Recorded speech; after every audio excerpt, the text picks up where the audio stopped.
in the French Quarter for New Year's Eve, at the Sugar Bowl, and during Mardi Gras. A Florida branch of the NAACP is demanding Clay County School Board member Robert Alvaro to step down over comments he made about the African American community in a Facebook Live video. The civil rights group called the remarks racist, harmful, and wholly incompatible with the responsibility of serving a diverse public school system. And Snoop Dogg was joined by the K-pop Demon Hunters for his holiday halftime show on Netflix as the Detroit Lions took on the Minnesota Vikings in Minneapolis on Christmas. The Vikings ended up beating the Lions 23-10. Get BIN News Now on demand 24/7 on the iHeartRadio app.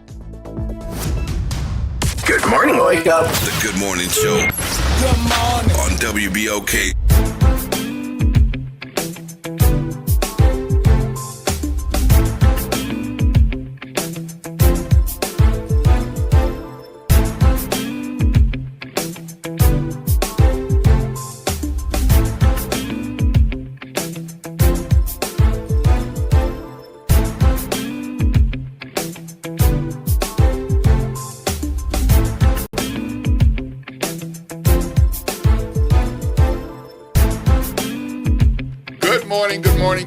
Good morning, New Orleans, and welcome to the Good Morning Show right here on WBOK 1230 AM. I'm Will Sutton, and with me today is none other than City Council District E Representative Oliver Thomas. Good morning. Happy New Year, WS, everybody out there in WBOK land.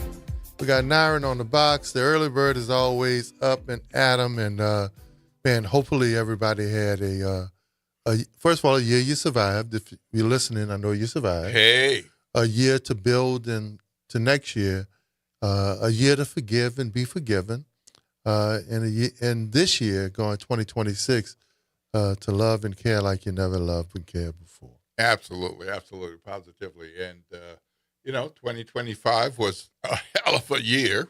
Whoa.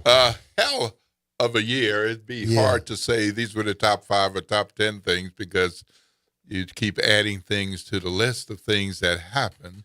2025 was 365, 24/7. Yeah. I mean, it was just a lot. Yes, and it wasn't all just in the last quarter of the year. and because of God's grace and mercy and blessings, we're here. Yep, absolutely. Because of or in spite of. Well, I'm not making New Year's resolutions. I stopped doing that. No. I'm just every year living to the best that God wants me to be, and that's right. I know I have to start with me and work on myself. Well, I'm resigned and resolved. Yeah. Whatever it is that you're doing, but this is what I do know. Given what's happening in our world, the amount of people that are struggling, the fact that there's several lies that were told. Yeah. Right? Mm-hmm. There's no such thing as fast food anymore. It's just food. You order and you pull over and you wait. Yeah, right? So that's a matter of whether it's 2 minutes or 20. So, and as slow as fast food is today, you could go to a restaurant, sit down, and be comfortable. That's a fact. That's one lie. Mm-hmm, mm-hmm. The other lie is that the customer's always right. Businesses don't do employee training and customer service anymore. Or if they do, it's for 10 minutes. And then the greatest lie of all time is that technology would be quicker and cheaper. It is not. And when you talk about technology, Will, I have this thing where I used to, when I talked about technology and customer service, where you call someone because, they have these machines or they have these call services, and you call because of a product, something you bought up the street. It transfers you to someone in India. And someone in India answers the phone, and it says, "How can I help you?" Mm-hmm. This is I don't give a. Mm-hmm. This is Mr. I don't give a dime on the phone. Mm-hmm. And so you're talking to I don't give a dime about something that you give a dime about. And then when they figure out they can't help you, they transfer you to somebody else in another country and then you're SOL. So all of that technology, where they didn't have an investment in our local community or in this country, not only did you have to wait, you didn't get your service. And then think about the internet and speed. Man, sometimes if you're not paying the top price for the fastest internet connection, you was like calling Sears and Roebuck in the old days. Yeah. Well, I had an waiting. interesting experience just a couple of days ago because I was trying to get some information from a company that I deal with, and I called. Nobody answered. It's outside of operating hours. Okay, no problem. All right, but so I go online, and then it's like, basically, my words, of course. Can't reach us? That's all right. Try us online. Okay, I'll try you online. All right? I tried them online. I'm sorry. It's outside of our agent's hours online. Online. So you Online. still can't talk. Try Online. again Monday. Online. Well, wait a minute now. Online. So. That is so all of those lines, fast food, no, it's just food. You order and wait. The fact that technology would save us money, then why is it more expensive? Then why is it more? And then customer service, there's no such thing as customer service, and the customer is always right. Now, we know that the customer isn't always right, but at least you were valued and you were treated like it. You didn't have to go somewhere and somebody say, what you want? Yeah. We don't have that. I went to 2 Popeyes in New Orleans East the other night. 2. 2. Why'd you go to 2? It took me to go to 2 to get to 1 order. No way. Well, one thing How can you go to a Popeyes well, one and thing not I get don't your do, food? I don't lie. I either tell the truth or You went keep to my a mouth shut. Popeyes and you didn't get your food? I went to 2 to get 1 order. Wait a minute. The first place didn't have it. They didn't have. Did you order chicken? They didn't. They didn't have sides. They didn't have certain sides. They didn't have certain kinds of chicken. And this is a Popeyes Then I left that didn't have I left some chicken. we don't have any spicy. Well, wait a minute. You're Popeyes. Okay. Who goes to Popeyes and get the mile? Except for the one person in the family that can't eat spicy. And then I went to the one on Reed, and they didn't have the mashed potatoes, mashed side. Oh no! Did you go in the last 2 minutes before they were closing? No, I didn't. I was about 6 o'clock and 6:30 in the evening. So somebody didn't order enough quantities of food. But other than Chick-fil-A, and I hate to be advertising for somebody that didn't advertise with us. Chick-fil-A, y'all need to advertise with us. Fast food isn't fast, and customer service doesn't matter. You can say what you want about Chick-fil-A. Those kids who work there and men and women who work there, it's a must that they be courteous. They get you through the order. And if your order isn't ready, you move over someone as quickly as possible. So we need to send some Popeyes staff people over to Chick-fil-A for some training? I think it is a function of how we operate today. And though I'm highlighting the dysfunction of fast food. Now, the McDonald's on the West Bank, on De Gaulle, always clean. Service is impeccable.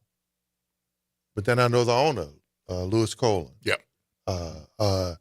Highly, I don't want to say very religious, very faith-filled man. Yep. His employees act the way he treats people, him and his wife. Mm-hmm. But it is extremely frustrating to me now because if you go into fast food, it's because you want it in a hurry and you want to get in and get out. Mm-hmm. And then the other thing about fast food today, he set a standard that you appreciate as a customer. He had a standard I appreciate is that many of them, I remember I worked at McDonald's coming up. Mm-hmm. And the young lady who was the manager at the one on Carrollton, I was trying to hustle. She was dating my cousin, so she gave me a little job to make some money so I could go back to college, right? Some extra credit. My job was to do the freezer and empty the stuff when they make the delivery, and to clean the lobby and waiting area. Yeah. Every 20 minutes. Ooh. Every 20 minutes. That- Ooh. That was part of the Yeah. McDonald's Yeah. policy. That's how there. we operate. Every 20 minutes, you go to a fast food restaurant now. Mm-hmm. Many of them, not only is anybody cleaning every 20 minutes, you see food, fries, straw covers, napkins. And if you drive up to drive-through to pay, if you look in sometime, you'll see more trash on the floor than you do. And then, of course, you're familiar with what's happening at the Rouse's, or allegedly the Rouse's on Royal Street that they say the news is neglecting talking about. Rats everywhere. I saw the videos. Oh. Yeah, I saw the video. Hey, look, off to a great start, and we got a good show ahead. It's 7:11 a.m. My last week on the council, If you man. need somebody to get or to pick up or get somewhere at 7:15, you got 4 minutes. Yeah. And now Don't rush. You're and already now you late. got 3. Don't rush. You're already 7:12. late. So take your time. Watch out for the kiddos. A few went back yesterday. A whole lot more are going back to school today. So please, please, please watch those school zones. Be safe for yourself and alert so that you can be safe and alert to help the other people who are driving who are more crazy than you are and to protect our kiddos. It's 7:12 a.m. The talk line is 504-582-9422. 504-582-9422. When we come back after the break, we're going to be talking about a host of things. For one thing, we're going to have Dr. Libby Sonia, CEO of the Louisiana Policy Institute for Children, and she's going to be talking about, of course, children and families and a big merger that they have had and how that's going to affect Louisiana children and families. We're also going to be talking about how can we ignore it. Yes, we got to talk about Venezuela, and we've got to talk about what's happening with the city crime and the big drop. And by the way, at least one candidate dropped out of the race, and there was a hearing yesterday. So we're going to talk about that too. It's 7:13 a.m. This is WBOK, 12:30 a.m. What New Orleans is talking about. All day long. Baby. Happy New Year.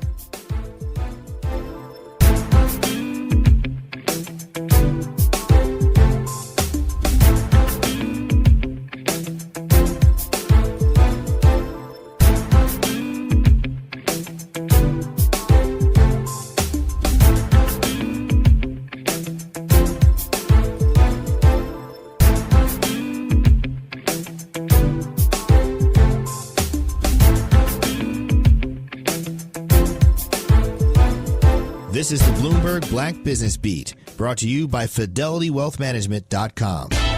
The Magnificent Seven, led by NVIDIA, have been dominating conversations on Wall Street for a while now. But Black-owned and led Ariel Investments is finding value flying under the radar with smaller companies. Here's Ariel Investments founder, chairman, and CEO, John Rogers. We're still finding ideas in the small value space. They really have been ignored. They're kind of the ugly ducklings when you compare it to NVIDIA and Apple and all these giant, exciting growth stories. The little mundane businesses that we've invested in for 42 years just seem particularly orphaned these days. So we're seeing great ideas and excited to be doing the research. I think there's real opportunity for small value. Ariel Investments, John Rogers speaking to Bloomberg there. The firm's flagship Ariel Fund focuses entirely on small and mid-cap stocks. I'm Bloomberg's Justin Milliner on the Black Business Beat. Are you tired of high cable TV rates? Sign up for Dish today and get a $500 bonus offer while supplies last. Plus, lock in your price for 2 years guaranteed. Call All American Dish, your Dish authorized retailer now. 800-296-1251. 800-296-1251. That's 800-296-1251. Offers require credit qualification, 24-month commitment, early termination fee, and e-auto pay. Restrictions apply. Call for details. If Ernest Hemingway was alive today, would he say this to you? Shakespeare, Mark Twain, Edgar Allan Poe, all great writers. And after reading your book, I simply must add you to the list. Wait, you don't have a book yet. So make a free call to Page Publishing. Turn your book idea into publishing gold. 800-215-6818. 800-215-6818. That's 800-215-6818. Good morning, wake up. The Good Morning Show Good morning. on WBOK.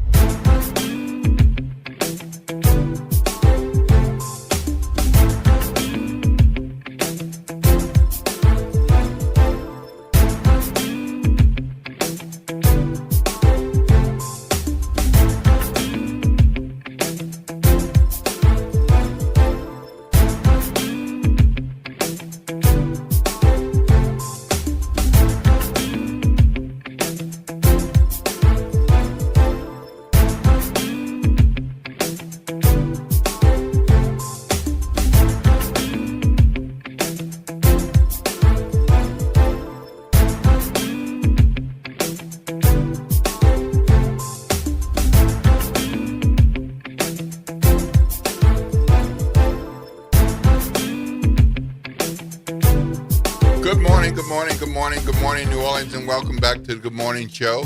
It is 7:17 a.m., the first hour of the Good Morning Show on this beautiful Tuesday. I'm Will Sutton, and right here with me is OT.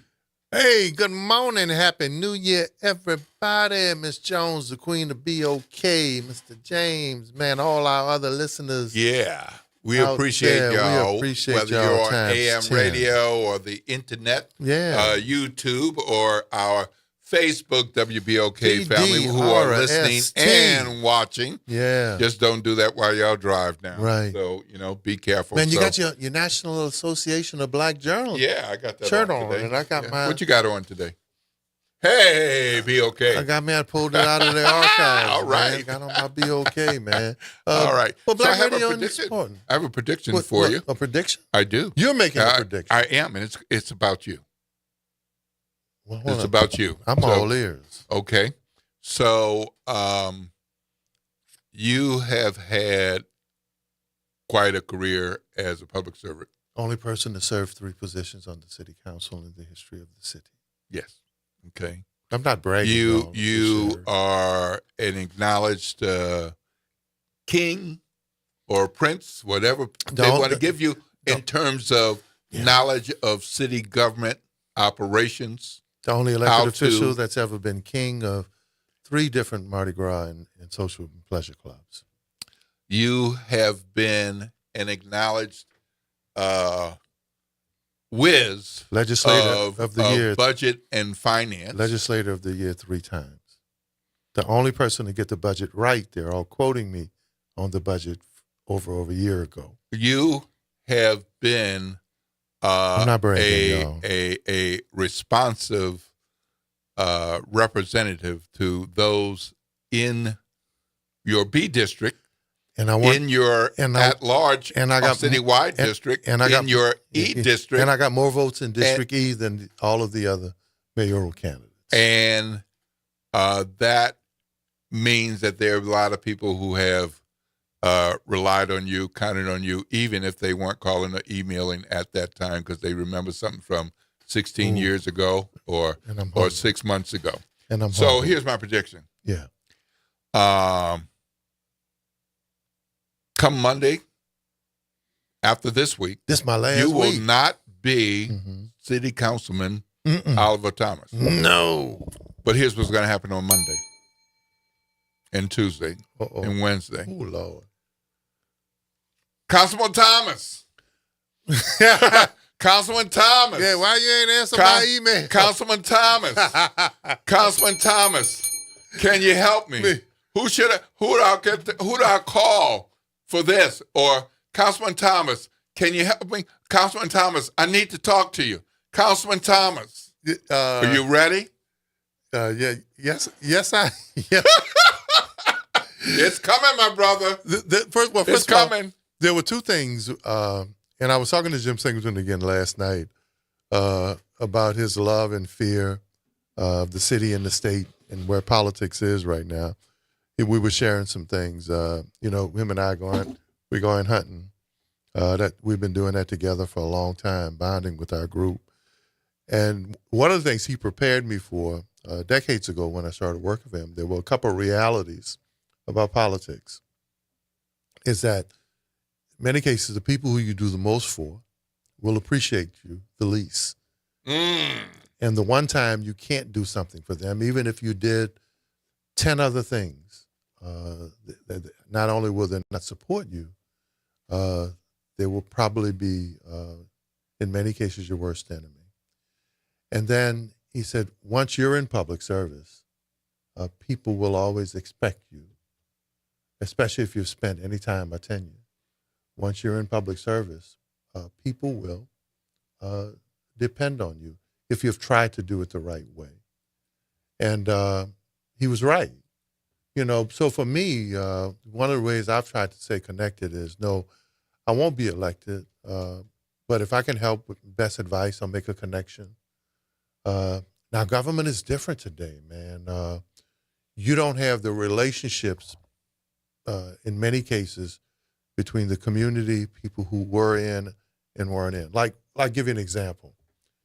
The reason why with institutional knowledge, and I'm not bragging, but you're right. I mean, even during the debates, in most of the debates, people said I won online or seemed to have a wealth of information. But it wasn't just about me. I could call a Jim Singleton, or when he was alive, a Ken Carter, or people who were in office, to pair with what I knew, with what they knew. And you don't have that today. You don't have younger or newer elected officials, in many cases, reaching out to experienced elected officials to pair their knowledge with your knowledge. And I'm looking forward to it, though, man. I've never been a sore winner. We had that conversation, and you did the article about, yes, I got over it. Then there was a time when I was really upset, really discouraged looking at what happened. But then you get over it, and you say, hey, man, New Orleans is important, and you don't need a political title. And I will continue to say that I'm tired of hearing people say what they're going to do when they get elected who run for office. Tell me what you did when you weren't.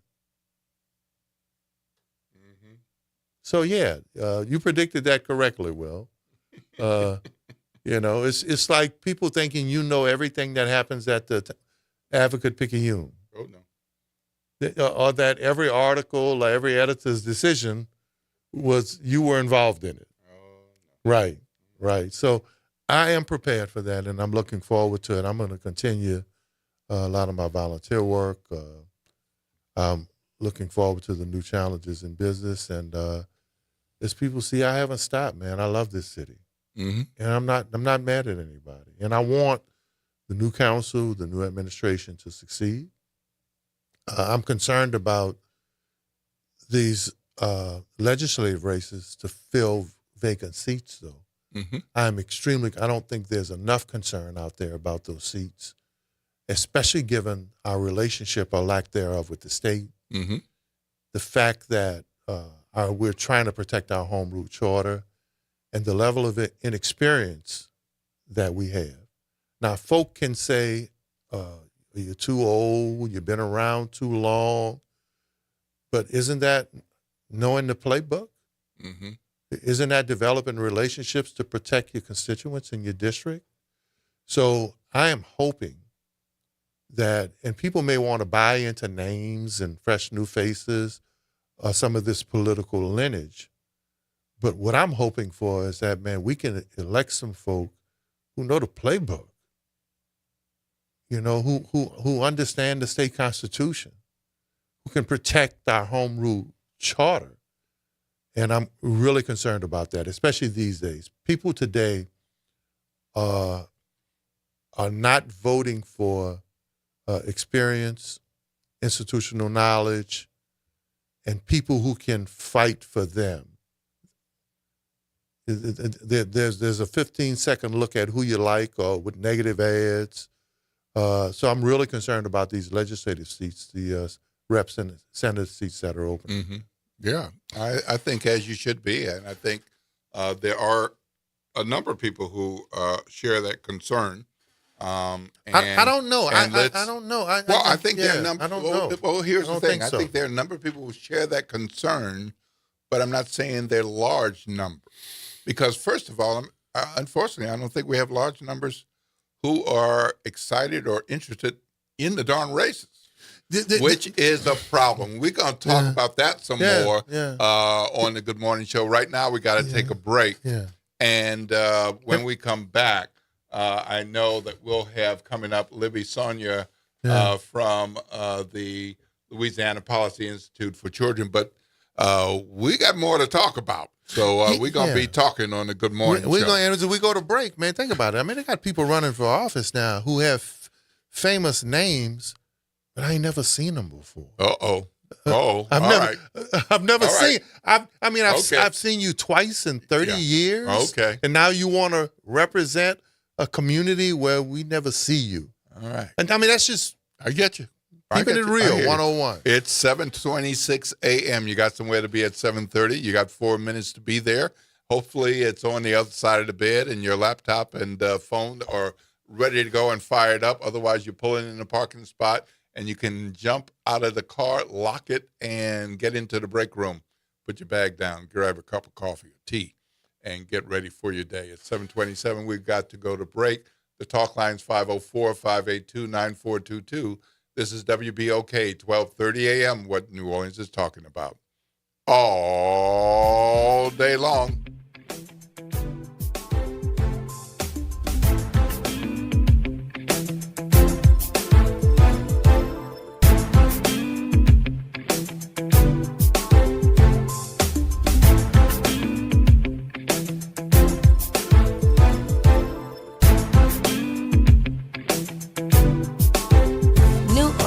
Are you ready? A fresh voice in the city is here, bringing you the beats, the culture, and the stories that matter. From local music and food to real talk on what's happening in the streets, we've got you covered. Stay tapped in. Follow us on all platforms at WBOK 1230 for the latest updates and exclusive content. Your city, your culture, your news. Don't just hear about it, be about it. Follow us at WBOK 1230 now. Tired of the impersonal, one-size-fit-all style of banking? You deserve a bank that delivers exceptional service and personalized attention to your needs. That's the Home Bank Standard. Since 1908, Home Bank has been a trusted financial partner for businesses and families because we go the extra mile to help you reach your goals. See for yourself why Home Bank is good for business, good for life. Stop by any New Orleans area location or find out more at home24bank.com. Home Bank, member FDIC. Are you passionate about community safety and police accountability? Tune in to The Monitor's Mic, where we talk about oversight, policing, and you. Hosted by the Office of Independent Police Monitor, we're here to shine a light on policing issues that matter, from real-time policing updates to in-depth interviews. Get the facts and stay informed. We're breaking down complex issues, highlighting community voices, and holding people behind the badge accountable. Join us for an informative hour every Friday at noon on WBOK. Your city, your police, your show. The Monitor's Mic. New Orleans, the city of festivals and second chances. This is Mr. Rocky of Faithers in Jesus the Christ, inviting everyone to come to the table of grace. No matter where you are or what you're dealing with, guilt, bad habits, mistakes, or heavy hearts, Jesus still calls us his friend, and his grace is waiting for us. On the first Sunday of the year, January 4th, 2026, at 8:30 a.m., tune in to WBOK, 12:30 a.m., or watch live on Facebook or Instagram. We'll reflect on his work on the cross his resurrection, his ascension, and the hope of his return for we who that believe and have received him by faith. So join us at the table of grace, where mercy is fresh, forgiveness is real, and grace is served for people like you and me. Meet Leanna, a part-time chef and full-time mom. In the past, Leanna didn't have health insurance because she didn't think she could afford it. What she didn't realize is she qualified for Medicaid. She loves the coverage and peace of mind that comes with high-quality care. The kind of care you get with Healthy Blue. This is Medicaid, and it's for more people than you think. Maybe even you. To see if you qualify, go to myhealthybluela.com. Good morning, wake up. The Good Morning Show. Good morning. On WBOK.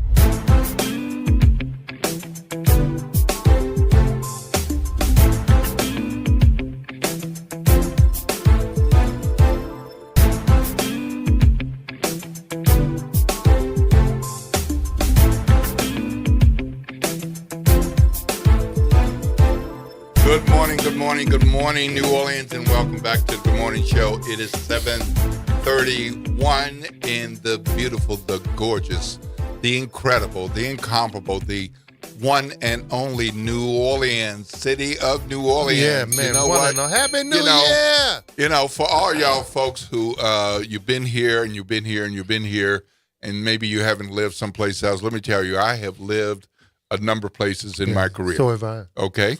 I have. And I hope you realize what a special place we have here. We different. This different. is a special place, and we different. I love being home. We different. I love our people, our culture. You have mess ups. We got mess ups everywhere I've been. We different and I we have worth it. lived in Gary, Indiana. Oh, I know. I lived in Grambling, Louisiana. I know. I lived in Philadelphia, Massachusetts, North Carolina. I'm telling you, there are mess ups everywhere you go. Yeah. All right? It's just a matter of degree. It ain't just us. And the food ain't as good. The food aren't as good. The culture isn't as unique. And the people on the good side are not as wonderful. Yep. Now, all right. So, I could go on, but we got to get Libby on the air. Yeah. OT. We got to get Libby on the air. Libby Sonia. So we're gonna welcome Libby Sonia. Good morning, Libby, CEO of Louisiana Policy Institute for Children. How are you? I am good, and I agree with everything you just said about the great city of New Orleans. Wonderful. It is a special place. It is. It is so special. It's a wonderful place, and I'm glad I have the opportunity to be a part of it. Happy New Year to you. Happy New Year. How were your holidays? They were great. It was nice to have some time off and spend time with family and friends. How about you all? Very good. Well, I most of my holidays were wonderful. My wife and I do things on Christmas Eve and Christmas Day, and we do a very full week of Kwanzaa, so both at home and in public, and so that was wonderful and a good centering for us. I look forward to that every year, New Year's Day with family, and then I got sick. So I wasn't sure if I was going to be in here on Monday, but the Lord saw to it that I did what I needed to do and got back in here yesterday and again today. But, let's talk about you and Louisiana Partnership for Children and Families and the Louisiana Policy Institute for Children. Absolutely. Something happened? Something happened. So a little thing on January 1st where the Louisiana Partnership for Children and Families merged underneath the Louisiana Policy Institute for Children. The cool thing is that the Policy Institute was incubated when we started in the partnership. So it's a full, circle moment that they would come underneath us as their leader steps away to do other things. So you correct me if I'm wrong, but I'm just listening to you.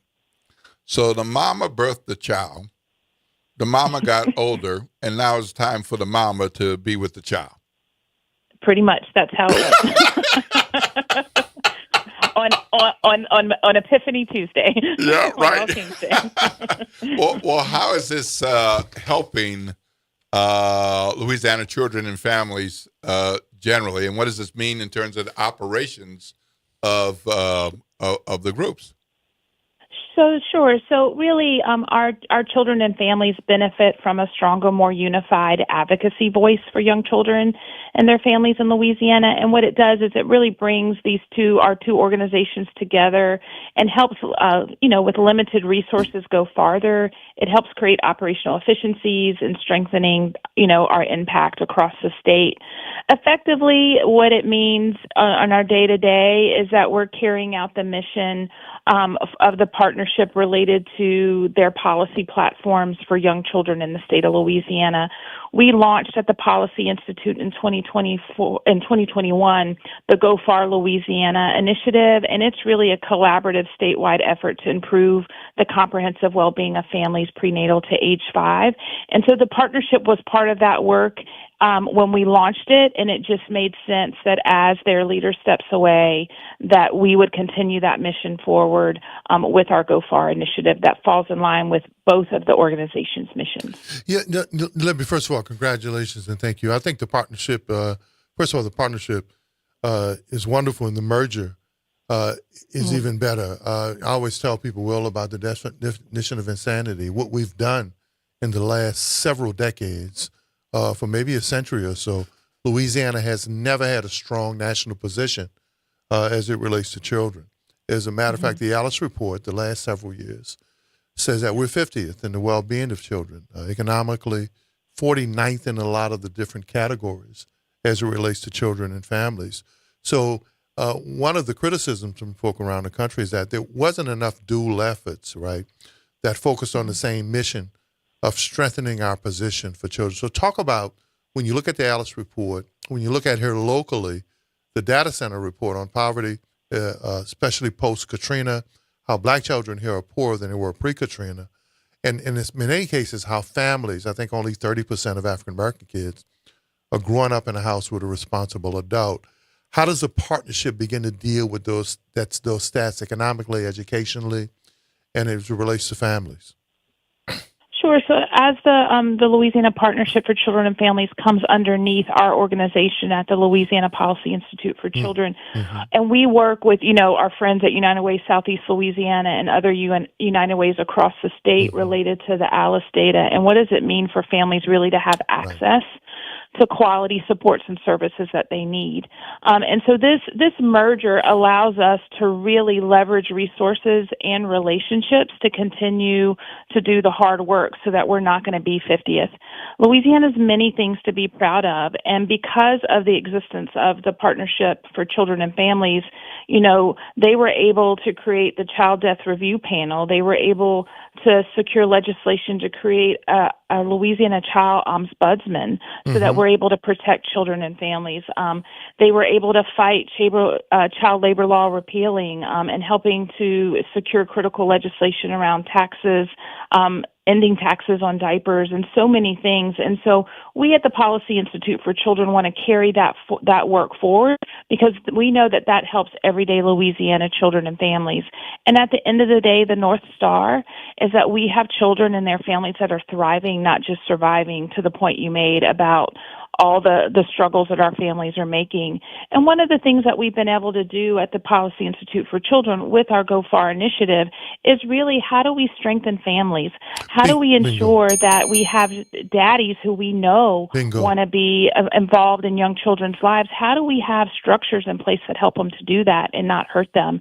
And in that work, we've been able to help work on a fatherhood task force at the state level, really talking about how do we ensure parenting and that fathers are part of the parenting relationship as we're raising young children. So let's stay there. And first of all, man, I am so excited. I rang the bell because it is so prominent. I mean, and I've said, we're dealing with and we're trying to prioritize every alphabet but F for family. We're promoting a world of individuals. And for folk like me and Will who come up in our community, in many cases impoverished or poor communities, our salvation was in strong families, you know. Mm-hmm. And in many cases, this disparaged families, the world is expecting them to be whole with half. You can't be whole with half. I know that Andre and Bree, I forgot Andre's last name, the young man, he's Robert Jones. Aparicio, yeah. Andre They're Aparicio. Partners of ours, too. The work that he's doing with Melanie Richardson and Common Ground, and the work that they're doing in prioritizing young men has not only worked, it's been brilliant, but many of the mainstream organizations that receive most of the funding not only don't focus on that half of the family or that part of the family or the family unit, they focus mainly on the child, which is good. You should focus on the child, but not to strengthen the unit. How are we going to begin to train organizations, especially, I have said, and I don't mean to keep talking to you out of time, but I have said that we don't have a funding problem. We've given out billions over decades to deal with the science of how do we advocate and strengthen children, but Louisiana's social standing has rarely changed in the last 40 or 50 years. How do we make sure these families? Go ahead. If we prioritize families, little people don't come from the air. They come from human beings that are families. Go ahead, and so it's really, really important that we continue the work to strengthen families. And that means making sure that people are able to have a competitive wage, thinking about what does it look like to have paid family leave? What does it look like to continue to work with groups like Training Grounds and Dataport to ensure that we're strengthening families and their understanding of child development and how they're able to sustain themselves?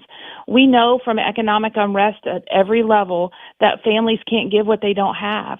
And so how do we ensure that families have what they need so that they can care and take care of and educate their young children? I've never met a family in my 20-something year career that didn't want the best for their children. They might not have the resources and they might not know how. And that's where the work that we're doing at the Policy Institute with Go Far Louisiana, now with the Partnership for Children and Families under us, we'll continue to do that work. I am encouraged. So is there any concern? We know we want our new council and what we want the next administration to succeed. And I tell people all the time, you compete, but you want to, because we live here, right? Yes. Is there any concern that whether you are a fan of the Cantrell administration or not, the one place that they got good marks and passing grades was with the creation of the Office of Family and Children Services. Indeed. The impact on juvenile crime, the impact on seats for access to early childhood daycare. Education. And the new administration has already released a plan I think they've eliminated most of those positions, but to merge that office with the health department. Are you guys paying attention or watching that? Are going to be watching how that impacts the data? We are paying attention. We are paying attention because we were one of the organizations that worked with many organizations in New Orleans to get the millage passed for, the increase in early childhood education. I think one of the, to your point, that Mayor Cantrell really got right is that Office of Youth and Families. The good thing is it's not being disintegrated completely. It is going within the health department. I will say through other work that we've done, we've worked with the New Orleans Health Department to start the Family Connects program, which is a universally offered home visiting program in the city of New Orleans, which we're super excited about. And so if the Office of Youth and Families can't stand by itself anymore, at least it's going into an agency that has a proven track record of supporting children and families to ensure that they're thriving. Okay. All right. So structurally, is there anything that would be noticeable to the children and families who make use of your resources and your advocacy? No, sir, there shouldn't be. We're going to continue to work on the policies that the partnership was working on and still continue to work with Susan Nelson, who was the former executive director of the Louisiana Partnership for Children and Families. She's a tremendous asset to our state, and we'll continue to work with her to advocate and move the needle forward for children and families in the state of Louisiana. Well, we see the Alice report has just been such a solid guideline, man. Our United Way agency, when they put that together several years ago, it really gave us a roadmap. And I like the fact that you guys are going to be using that kind of data to determine the strides we're making. And I don't think we've done that before. We've made changes, we've made policy changes, we've created what we thought were opportunities, but we haven't impacted our standing, our national, or in many cases, our international standing. So I'm encouraged by that. Absolutely. I mean, the thing that we do at the Louisiana Policy Institute for Children is we lead with data and research for smart policies. You know, I tell people all the time I don't get paid for my feelings because feelings don't move the needle. It's really about staying laser focused on the mission at hand and tracking the data and listening to the people that are at the center of the supports and services that we need. And so always centering the voices of families and providers and the people within the system that understand where it's broken and where it needs to be changed. Libby, you said something earlier that was extremely important. And I don't know, maybe I'm encouraged now. I won't be in office anymore, but I'm encouraged that maybe agencies and maybe watchdog groups and maybe finally we have a chance to get it right. You talked about focusing on the children is one thing. We've made kudos to our education advocates. We've made some strides there in terms of performance and graduation and test scores. But when you talked earlier about a holistic system, right, what good is it to graduate kids, smart kids, if every other part of the social network doesn't work in terms of family, health, housing, opportunity, economic diversity, wages? Is that some of the next step where we're going to begin to look at, smart kids who don't have a job, smart kids who don't have a functioning family, smart kids who don't have a playground to go to, smart kids who don't have access to the internet. Are we going to begin to take that holistic look that you laid out earlier? We really have to. And it's, having a network is not enough. It's making sure that there's a net that works for families. Oh, awesome. And that net that works is the community. And how do we leverage our community partnerships to ensure that as we have these little people that are growing into bigger people, that they have opportunities for jobs, to have competitive wages, and to stay in the community that they love, and they don't have to leave our city. Encouraging stuff, Will. Yeah. So can you talk to us about Go for Louisiana? Go Far Louisiana. So the name of the initiative comes from the proverb, if you want to go fast, you go alone, but if you want to go far, you go together. Amen. And of course, we spelled Go the Louisiana way, G-E-A-U-X. And Go Far Louisiana is That's an initiative. That's the correct way, by the way. I agree. Being the good Cajun that I am. That's our way. That's our way. That's right. But Go Far Louisiana is really an initiative to what does it look like for families to have access to a comprehensive system, early childhood system that meets their needs? And how do we ensure that we have family and providers in decision-making places to impact policy? How do we ensure that families have a healthy start from really preconception on? How do we make sure that families actually have that net that works for them, and that if they need childcare, that they have childcare for everyone everywhere? And what do family-friendly workplaces look like? There are things that I can do as a small nonprofit of I don't want somebody's leave when they want to go to their baby's Christmas program. But what other policies and practices need to be in place that really support families and so that they can be the best workers that they can be too?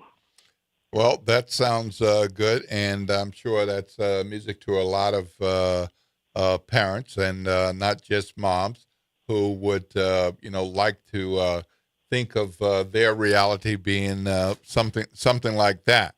But as you look back at 2025, what were some of the accomplishments, some of the good things that actually happened in 2025 for children and families? And as you look at 2026, what are some of the challenges and needs that we really need to work on? We got a legislative session coming up. We got a new city council coming in this month on Monday. There's still relatively new leadership in Baton Rouge. There's still other things happening across the state. But I want you to hold on to that because we got to take a break. And when we come back, I'd like to hear your take on 2025 and 2026. And future collaboration. All right. Folks, you're listening to WBOK, 1230 a.m. I'm Will Sutton with OT, and we are talking to Libby Sonia from Louisiana Policy Institute for Children.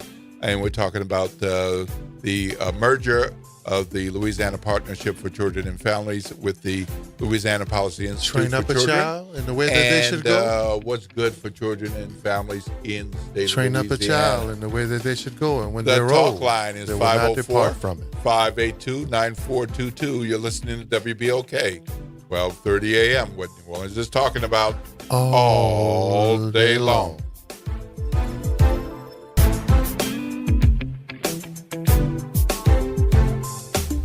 This is The Law in Your Legacy. I'm attorney Pete Hamilton. I'm attorney Ryan Hamilton. If you had $1 million, would you leave it to an 18-year-old? Hopefully not, but that's exactly what can happen with a simple will. The money goes straight to your kids when they hit the legal age, no guardrails. A trust lets you control when and how they receive their inheritance. You can set ages, milestones, or even make sure they finish school first. Give them security, not a spending spree. This is not legal advice. That's just a tip brought to you by Liberty Bank and Trust. For more information, go to libertybank.net or contact us at 504-915-5016.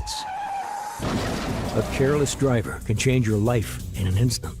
Do you know what to do or who to call? If you've been injured in a motor vehicle accident and do not have an attorney, call Auto Accident Help Desk for a free consultation. We can answer all of your questions and estimate the potential value of your case. Call Auto Accident Help Desk and connect with an expert personal injury attorney. Call 800-269-4524. 800-269-4524. Don't worry how to handle your medical bills, lost wages, and pain. We will get you the money you deserve. They got me way more than the insurance company offered. The consultation is free, and you do not pay any legal fees unless we win or settle your case. Make the smart call. If you've been injured in an auto accident, call Auto Accident Help Desk for a free legal consultation. Call 800-269-4524. 800-269-4524. 800-269-4524. Good morning, Wake Up. The Good Morning Show. Good morning. On WBOK.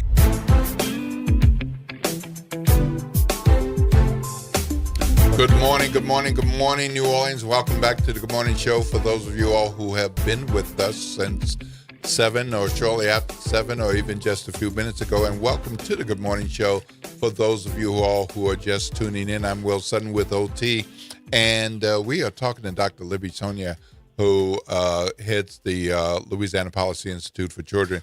We're looking at your thoughts about 2025, any successes that we have, and what challenges do we face for 2026? Yeah. Challenges that, aren't like that we 20 can years. overcome. We could actually do something. That's right. We can actually do something in 2026.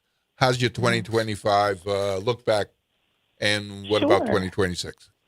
So, we had a really good legislative session in 2025. So we were able, with our partners, to get a bill through that allows doulas to be available for families with Medicaid, which is huge. We are also able to get a bill through related to private insurance having to cover newborn home visits, which was just so exciting, as well as we were able to maintain the state's investment in early childhood education and increase the tax rate on sports betting revenues. And that's important because that increases the funding in the early childhood education fund. So like the city of New Orleans with the millage of $21 million a year, that's up for a dollar for dollar match. So to have more money going into that fund is really important. And then we were also able to establish the Fatherhood Task Force to increase engagement in fathers in policymaking. So 2025, we had a really strong year.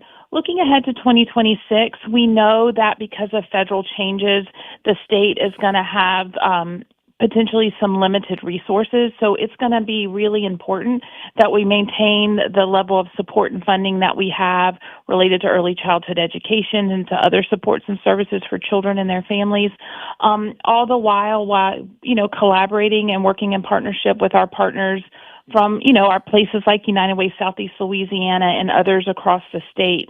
we don't do this work alone. We do it in partnership and collaboration because no one person has all the answers. And by working in, in organizations and programs and initiatives like Go Far Louisiana and the Louisiana the Louisiana Partnership, as well as our Ready Louisiana Coalition for Early Childhood Education, we're continuing to move the needle, but we have to be very savvy and make sure we're paying attention to what's happening, not just at the state level and at the local level, but also at the federal level to make sure that we're offsetting any potential risk for children and families in our state. Libby, so on that note, we have this, in many cases, sometimes tumultuous relationship. The city with the state, Republican versus Democrat, conservative versus liberal, progressive, whatever you want to be. But we got to give credit where credit is due. Even with some of the concern about the reversal or rollback of many of the crime initiatives, criminal justice reform that was put in place, you got to give the governor and Cameron Henry some credit, because even with all of the rhetoric about some of the concerns of the tension between New Orleans and the Republican versus Democratic ideology, a lot of those successes were able to happen with their help. How were you guys? I agree. How were you guys able to do that? And I tell people all the time, look, you don't worry about what a politician says on the surface, especially if they're appealing to their base. That's what happens today. It's what can you do in terms of affecting policy? Donna Brazile reminded me that a long time ago. If the speech doesn't match the policy, or if the change in policy or law doesn't match the speech, then all you did was talk. How have you developed those relationships to impact some of the positive stuff you've done, especially for children and families? We've had a really good relationship with the governor's office, and he has some really talented people in his office that understand the importance of creating a stronger Louisiana. People need to know that. Starts with successful children and families. And so that's been a real joy to cultivate those relationships. And Cameron Henry has been just amazing to work with. Yes, he has. And he has just moved in a way that has really supported the whole state, but obviously our region as well. And so we're really just so appreciative of Senator Cameron Henry and our relationship with the governor and his office to continue the work forward. And I know that people have lots of things that they need to balance, but if we do not get it right for young children and their families, we're not going to get anything else right. And so we really appreciate people listening, our elected officials listening, looking at the data, and making informed decisions instead of just saying, no, we're not going to do that. Women should stay home and take care of their children when we know economically that can't happen. And when you look at the numbers and people to understand that, that's why we're able to move the needle forward. Great point. All right. So we're going to wrap up in a moment. Before we let you go, two things. One, what's going to be the 1, 2, or 3 things that are going to be most important in the upcoming legislative session? And how can children and families, moms, dads, grandparents, and WBOK help you? Reach you and help this effort? Sure. So we're going to be looking to at least maintain the level of funding that we have in early childhood education, with hopes that we can codify that the matching funds for locals that are like New Orleans that are raising dollars locally to increase access to early childhood education, that even if there's not enough revenue in that fund, that we can still match with state dollars at 100%. That's going to be critically important. Also, there are some things around the Early Childhood Supports and Services program that we reignited a few years back that we need to make sure that we get some structural changes right, and then always making sure that we're able to ensure that pregnant mamas in Louisiana are able to stay alive and take care of their children. So we'll be working with our partners with that. And how families and children can get involved, we have a number of days at the Capitol coming up, and we hope that everybody will join us. Please stay tuned to our social media at Policy Institute LA or Louisiana Policy Institute for Children.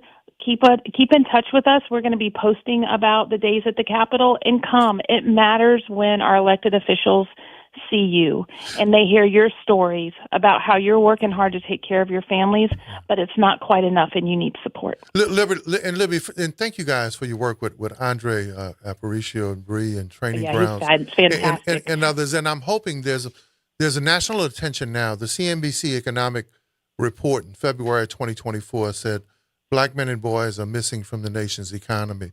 The Brookings Institute report on Black men and boys in 2022, with Kamala Harris and Marco Rubio were part of that commission, said that Black men and boys face obstacles and discrimination in every social institution. It was by Professor Dussett, Camille Dussett. You may want to read that report. Louisiana, several decades ago, Dr. McKenna tried to start an initiative focusing on Black men and boys. That was 30, 40 years ago. Today, national reports are saying that they're being pushed out of our society. I would hope you guys would continue to use that as a foundation so that our community can we cannot be whole with just half. Absolutely. Thank you. Thank you. Well, thank you so much, Libby, for joining us this morning.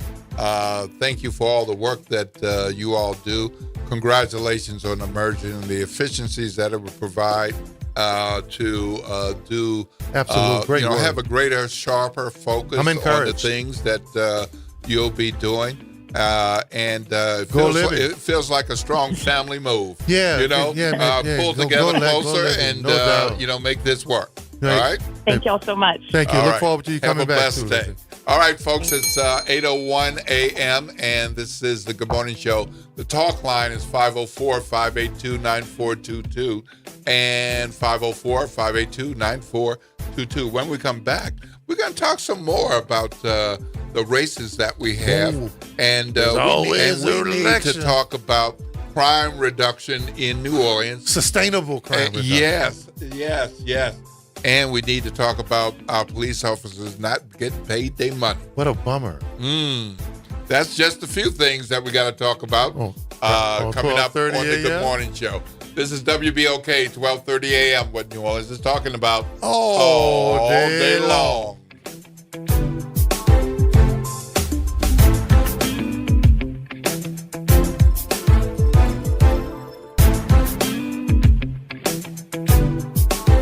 WBOK New Orleans, home of the Good Morning Show, 7 to 9 a.m. weekdays. I'm Morgan Wood with BIN News Now. Hundreds of Louisiana National Guard troops are arriving in New Orleans despite city council data showing the number of reported crimes is down 16% from last year. Guard members will assist police with security in the French Quarter for New Year's Eve, at the Sugar Bowl, and during Mardi Gras. A Florida branch of the NAACP is demanding Clay County School Board member Robert Alvaro to step down over comments he made about the African American community in a Facebook Live video. The civil rights group called the remarks racist, harmful, and wholly incompatible with the responsibility of serving a diverse public school system. And Snoop Dogg was joined by the K-pop Demon Hunters for his holiday halftime show on Netflix as the Detroit Lions took on the Minnesota Vikings in Minneapolis on Christmas. The Vikings ended up beating the Lions 23-10. Get BIN News Now on demand 24/7 on the iHeartRadio app. Good morning, wake up. The Good Morning Show. Good morning. On WBOK.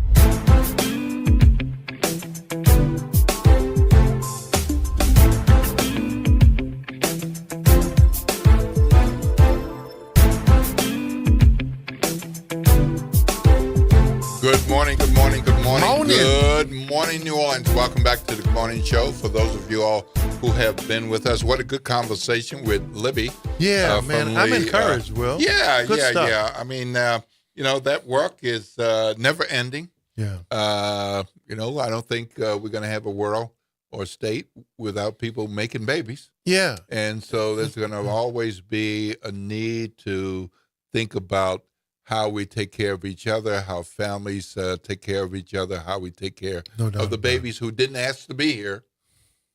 They did not ask to be here. And they want to know what's next. Well, 504-582-9422, right? Important work, man. And with Libby and what the partnership does, especially their merger with the Louisiana Policy Institute. And it was important for me to acknowledge some of the successes of education advocates, the work that the governor's office and Cameron Henry have done. You've got to give people credit when credit is due. It doesn't mean you don't have political differences. It doesn't mean you don't have some differences in ideology. But when there's good work done, we have to continue it and encourage it. Mm-hmm. Indeed. All right. So we were talking about the campaign and experience and lack of experience or name brand recognition.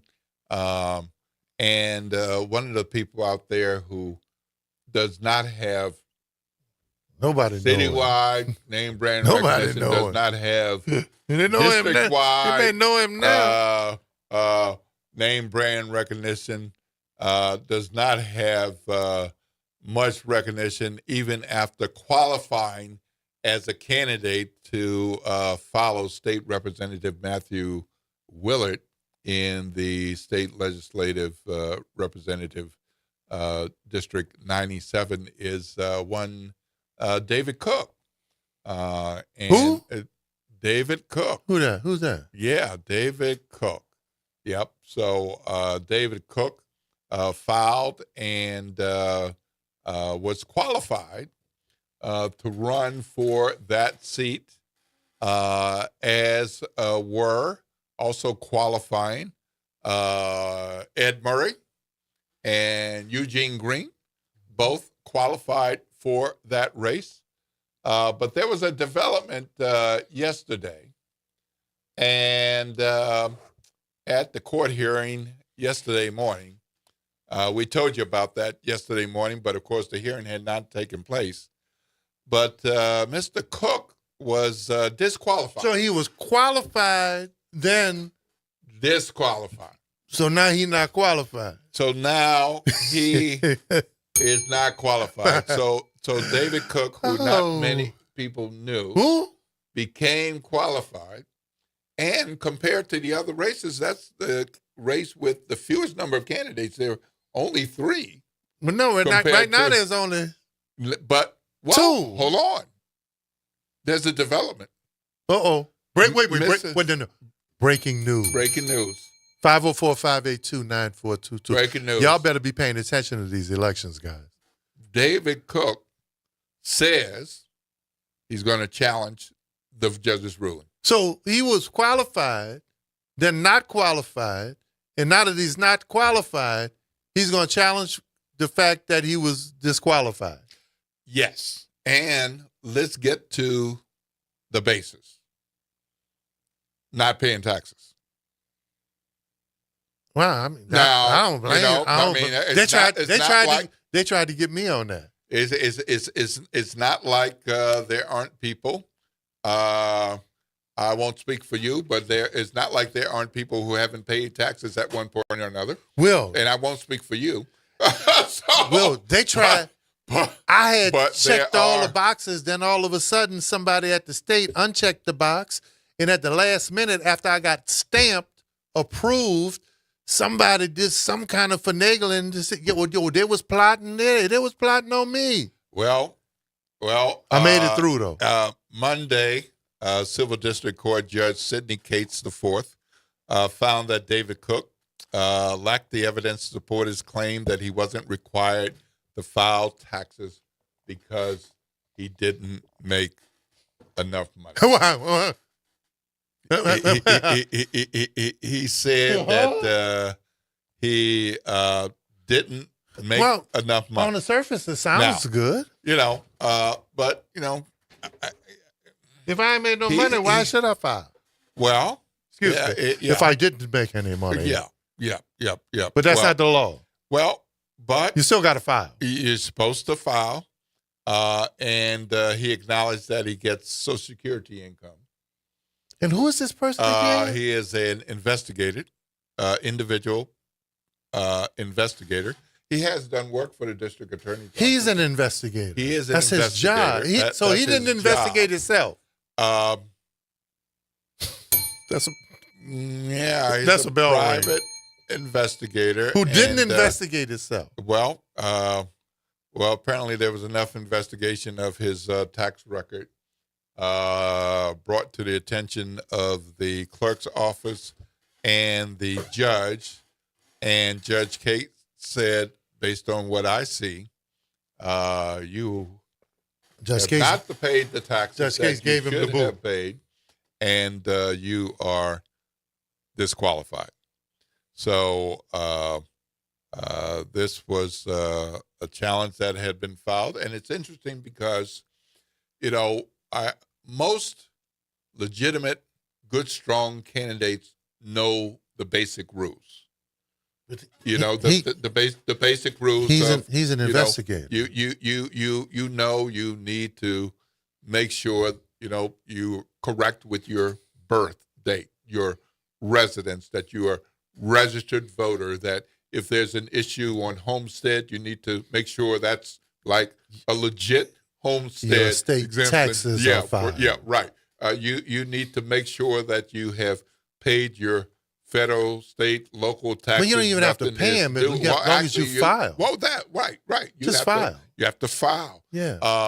Those are some basics that you have to do, and you have to meet the deadlines. You can't say I want to be a candidate, but I missed the deadline. I know it was a week ago.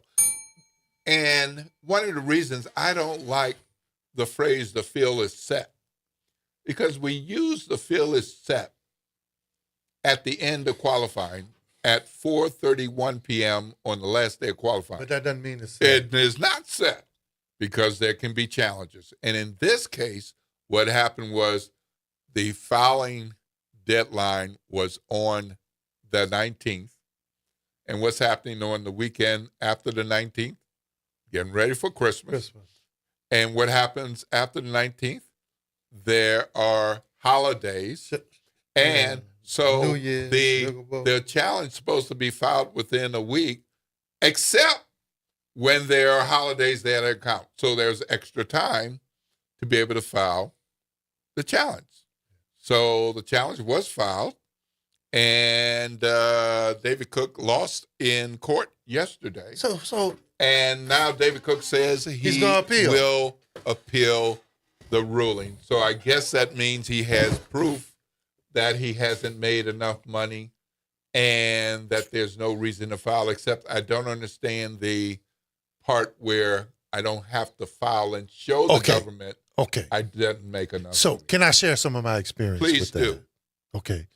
First of all, it's a requirement. All those things that you mentioned have to be done. Now, I had filed all of my information. Mm-hmm. I had a copy of a stamped receipt showing where the State Department of Revenue had checked all of my boxes. Listen to me close, Will. It's a conspiracy. Then all of a sudden, one of the boxes that was checked with the receipt stamped, all of a sudden it was unchecked. So I had to rush within a few days' time. And it was good that we had double checked, because the people in the field were planning. They knew that the box that was checked was unchecked, and they were planning on disqualifying me based on the fact that something that was done, that I had receipts for, was all of a sudden undone. Well, fact. Politics can be rough.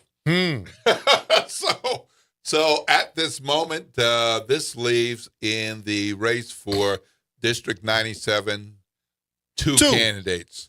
Green and Murray. Eugene Green and Ed Murray. So there were three. They're now two. So far. Young Green, well, yes, so far. Because he's appealing. If that judge or another judge says Mr. Cook is right, then he'll be back in the race, and then there'll be three candidates. If Mr. Cook District can prove that 97. he didn't get a penny, so he shouldn't have been taxed on a penny, then he'll be back in the race. Yeah, well, and what about that filing part? But, I'm not clear about that. I mean, aren't you supposed to say the appellate court will decide the paperwork? Here's the paperwork. Here's the paperwork that says that I filed because I didn't make any money. I made $1. That's it. All right, we got to go to break. Good conversation. Will, got to go to break. It's Gotta getting go to juicy, break. Will. Look, the call-in number is 504-582-9422, 504-582-9422. This is juicy stuff, y'all. If you know something about this, you ought to give us a call and let If us you don't know hear something from about you. We'll be back right after the break. Get in line, 504-582-9422. This is WBOK, 1230 a.m., what New Orleans is talking about all day long.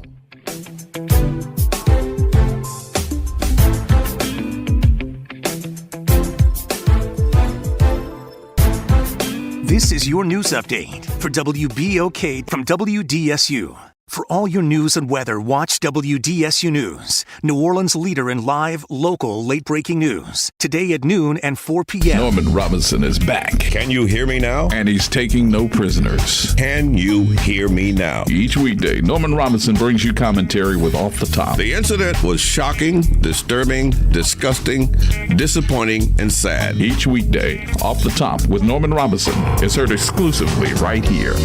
It's Off the Top with Norman Robinson on WBOK 1230 AM. Happy New Year to you from The Way Forward. This week, I'm kicking off a series on media literacy. This episode is going to set the table for understanding how media messaging impacts our daily lives. Plus, good news, info you can use, and my go forward message. Join yours truly, Eddie Francis, Saturday, 3 p.m. on The Way Forward, here on 1230 a.m. or streaming live at WBOK1230.com and the Play Ode app on WBOK. What New Orleans is talking about.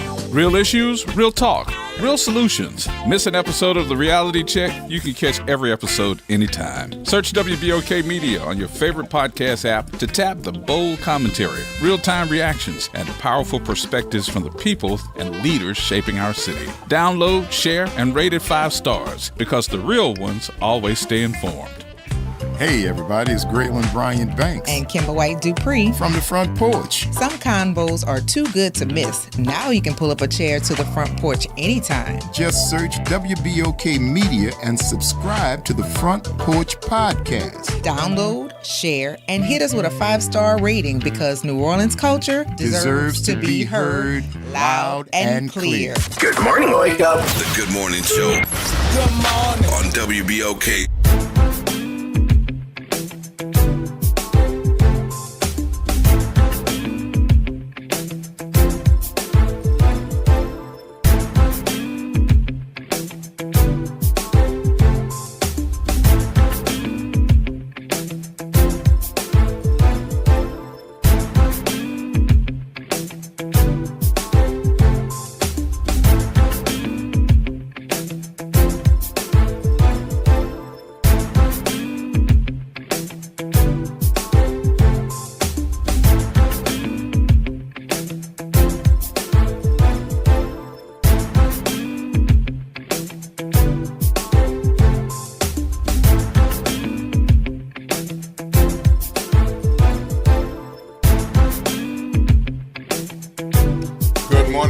Good morning, New Orleans, and welcome back to the Morning Show. It is 8:18. If you got to be somewhere at 8:15, you're late. You're late. But you got a little time. You got to be there at 8:30.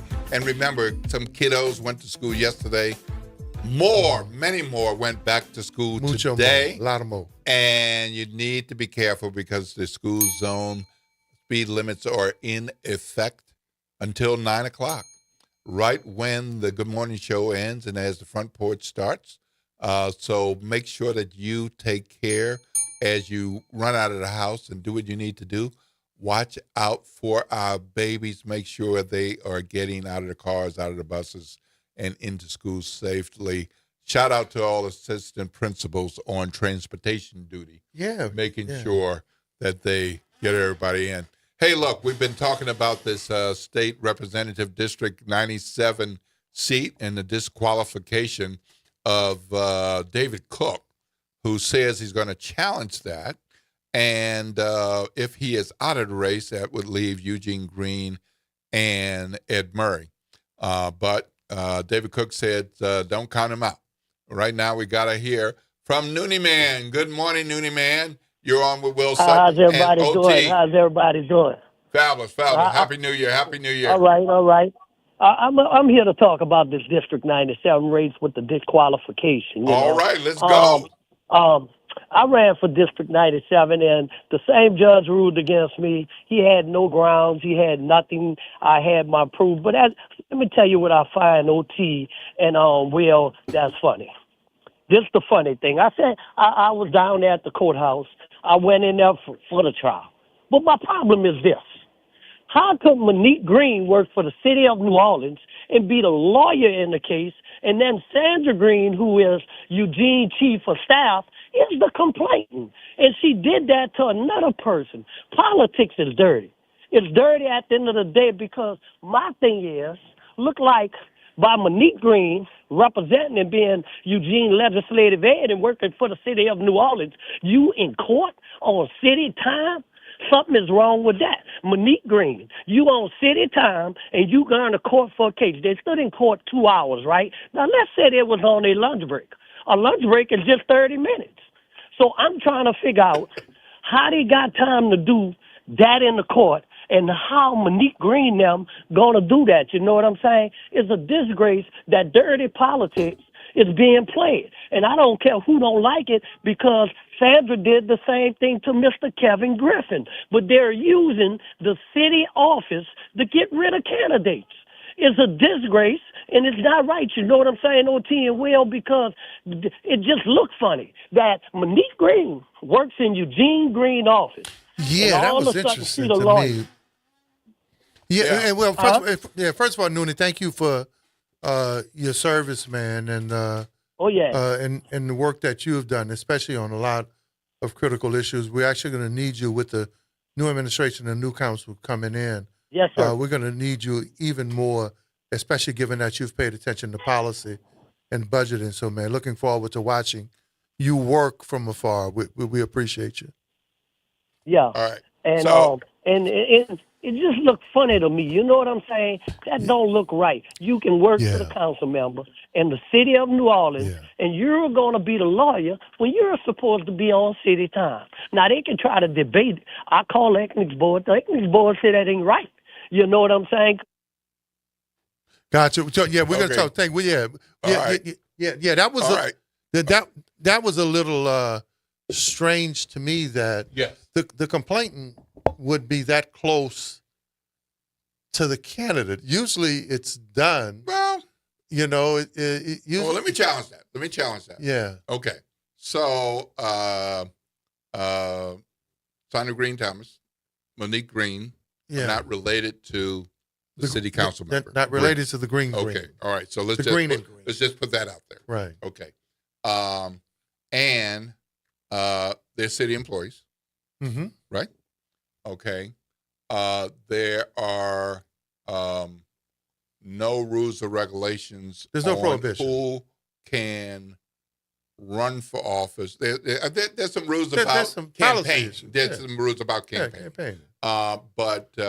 And there's no rules about who can or can't participate in the electoral process, including challenging something. So whether you are the mayor of the city could challenge a candidacy. There's no prohibition as well as a custodian could challenge the candidacy. And I'm gonna push back. I think the difference is if you are a custodian with assigned hours, and the expectation from your boss and your boss and your boss's boss's boss is that you start at this time and you end at this time, you get this break, you get that break, and you have lunch, is different from a staffer in the office of City Councilman OT. I certainly don't run your office. I've been in your office, but and I've been in other offices, but for the most part, you can't go in there and expect every council member's staff to be there when you show up, because, especially being a constituent guy, you expect you and others to not always be in City Hall. And so there's some roles that a city council member has some flexibility with when I expect you to work. Is that true? Yeah. Yes, absolutely. Okay. I mean, but I was in the White House, state capitol, mayor's office. Yeah. There's a lot of flexibility. As a matter of fact, many of the jobs are considered part-time. Yeah. That's their. Yeah. I got That's how they're listed. It's part-time. But we know there's no such thing as part-time, especially if you're trying to do what needs to be done in terms of our city. But for me, I can assure you that this council, my council, no one in my council staff would have been part, or their names would not have been used to file a suit or file a complaint. Now, it's standard practice, yes, during politics, but most of the candidates I know would get some obscure person from somewhere in the city to file that complaint and not be connected to the candidate or the family of the candidate. So it would be noted. It would be John Q. Citizen. It would be noted and shared.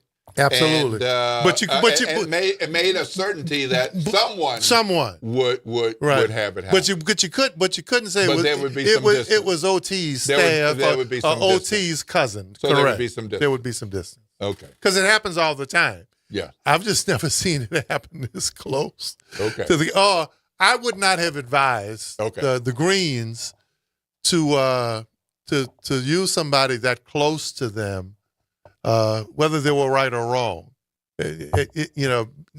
Whenever I've consulted people politically, it would have been a lottery system to pick somebody in precinct 933A to file that complaint. All right. Well, there's more we could talk about with that. Wow. We do have to get to some other things, but if you've got something to say about that, let us know right after the break. But we're going to be talking about New Orleans crime. Politics a dirty game. Succession of years of a reduction in crime at the very time that the president says we are an ugly and horrible city with crime problem. And we got to send in ICE. We got to send in the Border Patrol. We got to send in the National Guard. We got, whose data is he looking at? All right, well, you answer that question and more after the break. This is WBOK. 504-582-9422 is the talk line. 504-582-9422 is the WBOK talk line. You're listening to WBOK. 12:30 a.m. what New Orleans is talking about all day long.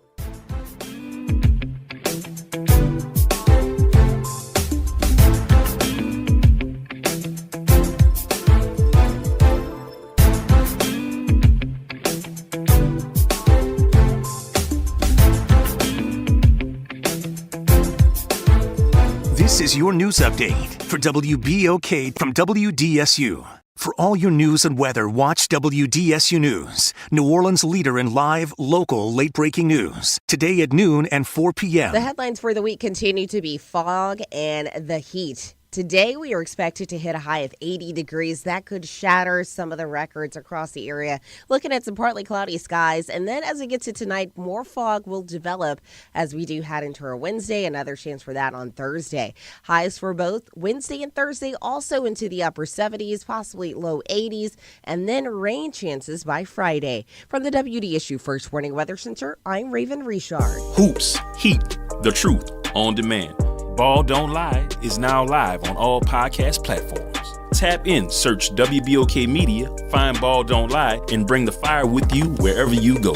Download, share, and leave that 5-star review because the game doesn't stop when the show ends. Tired of the impersonal one-size-fit-all style of banking? You deserve a bank that delivers exceptional service and personalized attention to your needs. That's the Home Bank Standard. Since 1908, Home Bank has been a trusted financial partner for businesses and families because we go the extra mile to help you reach your goals. See for yourself why Home Bank is good for business, good for life. Stop by any New Orleans area location or find out more at home24bank.com. Home Bank, member FDIC. Are you passionate about community safety and police accountability? Tune in to The Monitor's Mic, where we talk about oversight, policing, and you. Hosted by the Office of Independent Police Monitor, we're here to shine a light on policing issues that matter, from real-time policing updates to in-depth interviews. Get the facts and stay informed. We're breaking down complex issues, highlighting community voices, and holding people behind the badge accountable. Join us for an informative hour every Friday at noon on WBOK. Your city, your police, your show. The Monitor's Mike. New Orleans, the city of festivals and second chances. This is Mr. Rocky of Faithers in Jesus the Christ, inviting everyone to come to the table of grace. No matter where you are or what you're dealing with, guilt, bad habits, mistakes, or heavy hearts, Jesus still calls us his friend, and his grace is waiting for us. On the first Sunday of the year, January 4th, 2026, at 8:30 a.m., tune in to WBOK, 12:30 a.m., or watch live on Facebook or Instagram.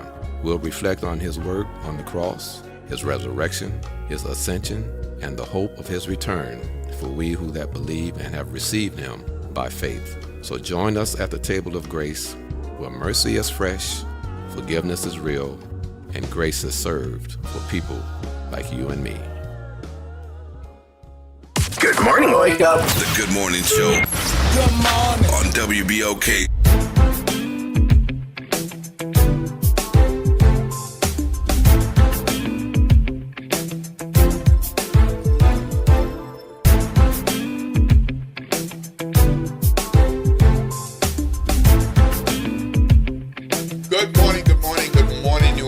Welcome back to the Good Morning Show. And you're on with OT. And WS, Will Sutton, baby. Will Sutton right here at the Good Morning Show on the beautiful campus of Xavier University. Historic, it's 8:31. HBCU. And it's happy what? What day is it? Happy King's Day. King's Day. Oh. Happy All right. King's Day. So, I've been having this thing about tradition. There's some things that I just feel like it's a tradition, and I don't mind creating new traditions. I love me some king cake. What is it with Christmas king cake? We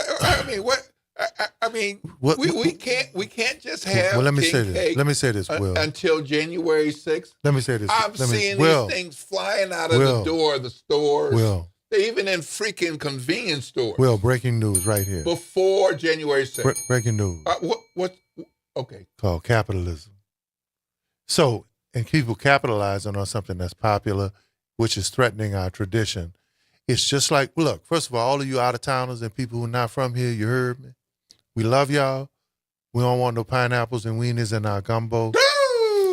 And we don't want no king cake before King's Day. Now, I love me some good king cake. There's a lot of great, but my favorite king cake, B Sweet's king cake with the cream cheese and the apple filling. B Sweet's Bistro. If you haven't had that yet. if you ain't never, excuse me, if you have never had it before, B Sweet's. Okay. That sister makes some of the best king cake ever. All right. Well, I'm gonna have to have some of that after my 21 with the cream days cheese fast. and the apple filling. That ain't on my fast. I'm on one. I was gonna eat fast, but now I'm fast. So that's not gonna be on my list. Hey, look, there is tremendous good news. And some OT. disappointing news. Tremendous good news when it comes to the New Orleans Police Department and safety in the city of New Orleans. It has been for the last 5 years. And then some, oh my God. The last 4 years. News. Yeah. It was like, so the New Orleans Police Chief, Ann Kirkpatrick, and leadership team announced yesterday that we have had a third year 3 years in a row of crime reduction. Yes. Third year of crime reduction In most in violent the crime city categories, correct. of New Orleans. So hoorah for NOPD, and hoorah for all the folks in the community who work at keeping our young folks engaged. And guess who was chair of criminal justice? Go ahead now. All right. All You right. were talking about accolades All right. earlier. All right. Yeah, So, but it's you more know, than just a police department. It is more than this, It's- which is why I wanted to say, mentoring, we got folks working on this every on the day. ground. Yeah. And there are some nonprofit That's right. organizations, but there are a bunch of folks With They Phil don't get a Brock, penny. with Phil Brock, They don't get a penny. Does with his group. They do what they do. Brian Randolph reaching for the stars. Yeah, they do what they do. The after school program to at help. Aaron School and And with make a Troy difference. White and Renew does. Yeah. There are a lot of components, man, that actually helped us live those 3 straight years of success. And man, kudos to the folk out in District E, man. District E led in violent crime reduction. And as much as we appreciate Captain DeLarge and Captain Stamp and in our 7th district, Wait. people were involved. Okay, so hold on a second. Yeah. So you say District E led in crime reduction. And violent crime crime reduction. Yeah. So for those of you who may not be familiar with the words New Orleans East. Yes. And the negative Or- stereotype that yeah, was tried to attach to it. and some of the news that comes out of New Yeah, Orleans East. right. You're not saying there's nothing that happens in New Orleans East. Correct. You're saying that in New Orleans East, District E, there was a lead in the drop of violent crime. 10-year low. 10-year low. Absolutely. So how's that come across when there are these various reports of this happened in Little Woods and this happened over here? And Well, what do we know now? I had a conversation with a reporter at your newspaper once. Yeah. She called me about District E. Yep. About a shooting that had happened. And I had not heard about it because usually I would get a report if there's something happened in the district. And I said, yeah, well, of course, if something happened, someone was killed, it's unfortunate, but where is it? She said, oh, it's by the I-10-610 split. I said, excuse me, ma'am? That's Gentilly. That's not New Orleans East. And this was an actual reporter who was doing a story about that incident that happened. For far too often, the negative stereotype and branding of that community, and we don't talk about, first of all, thank you for highlighting the success and the fact and pointing out the fact that when you talk about crime reduction, something good happened. Now, it doesn't mean we don't need to bring it down even further. It doesn't mean that we still don't have some concern, but let's stop stereotyping that community. But the good news is it's going down, but there's some bad news too. well, hold on before we get to that.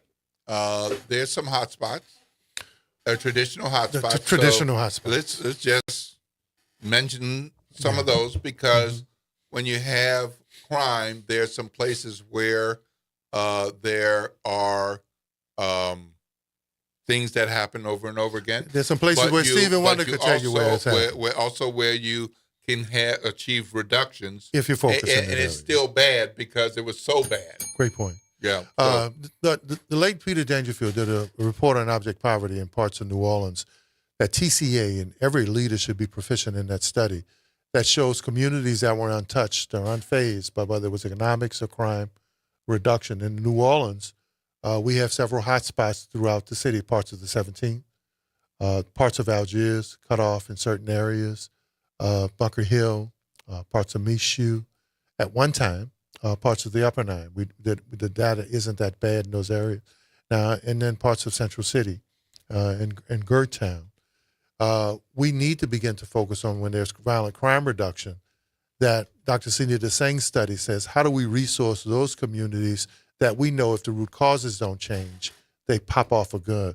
They will pop up and pop off again. New Orleans has had led in crime reduction in the past, 6 or 7 different times, but we have not done a good job at making it sustainable so that crime reduction becomes part of the norm, Right. not something that we celebrate because it rarely happens. Yeah.